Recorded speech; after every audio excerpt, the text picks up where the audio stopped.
I have private hospitalization coverage, full coverage, private hospital, single room, the premium one. After my surgery, my friend sat next to my bed in the ward and asked me, "Why are you still here? You could be in a private hospital right now."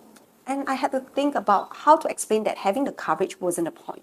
So let me walk you through exactly how I made this decision, because I think a lot of people with insurance coverage default to private without actually running the numbers. I did, and I ended up somewhere that genuinely surprised me.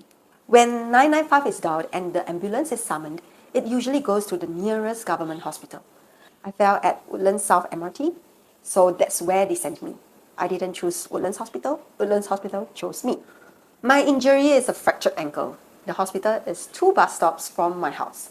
When my friend and my parents asked if they should come and give me a ride home after my A&E and after surgery, I told them no. I could literally crawl back myself and reach home before they even arrived by car. If I needed anything from home, my helper could drop it over within 20 minutes. So if I've transferred to a private hospital downtown, every single appointment, pre-op, post-op, follow-up, physio, I have to cab. Because limping to the train station is no joke. I've tried it. What normally takes me 8 minutes took 30, covered in sweat. So cabbing at different time costs different, 30 to 50 each way, 60 to 100 per trip, and that's on top of the medical bills. None of that cab fare is claimable. So I fell on the 21st. I got a text 2 days later. Orthopedic appointment the next day on 24th. Doctor scheduled my surgery on the 27th. 6 days from fall to the surgery. I literally had no time to seek a second opinion even if I wanted to. Here's something people don't realize about government hospitals. Everything is separated. A&E doctor for general diagnosis, specialist for specific consultation and surgery, a nurse who walks you through the crutches, physiotherapists teach you how to use the air cuts, different rooms and stations for different purposes, the x-ray, stitch removal, and even casting. Not exactly the kind of casting I was looking for.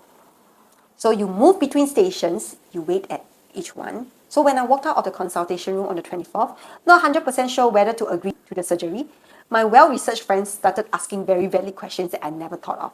Is the misalignment actually your natural leg alignment? Can we x-ray the right ankle to compare with the left? What method are they using, stainless steel or titanium?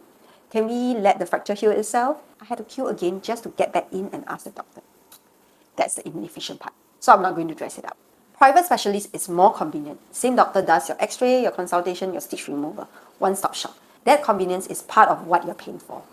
But here's my reasoning. 9 years ago, I was hospitalized for UTI and went to a private specialist. I ended up doing checks and scopes that I wasn't 100% sure that I needed. Tens of thousands of dollars spent because I had the insurance coverage.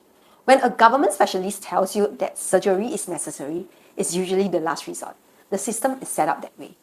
That distinction matters to me. Both have their trade-off. For a fractured ankle, physical discomfort was more tolerable than that inner uncertainty about whether every procedure was actually necessary. But if I ever get UTI again, I might feel very differently about waiting in a government A&E.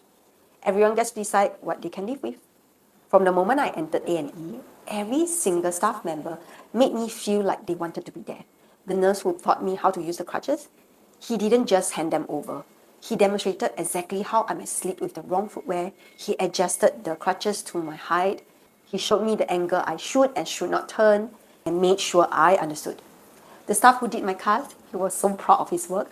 He called to his colleagues to come look like family. A week later, some of them still remembered me. When I came back for follow-up appointments, the moment I limped through the doors, the security guard was already bringing a wheelchair over before I even asked. It felt like premium service inside a government hospital. So I opted for B2 ward, 6 patients to a room. Part of it was research. I want to experience the difference between a single room and a 6-bedder for myself. But honestly, I was going into this operation alone, and I didn't want to feel alone. Also, I didn't expect this. There's a wheelchair with a potty hole built into the seat. They view you directly over the toilet, and you get to pee without setting up post-surgery. My friend slash client who had a leg and knee procedure at a private hospital just weeks before did not have this. I'm just saying. I'm filming this weeks out of surgery, still in recovery, but mobile. Looking back, I don't think the decision was complicated.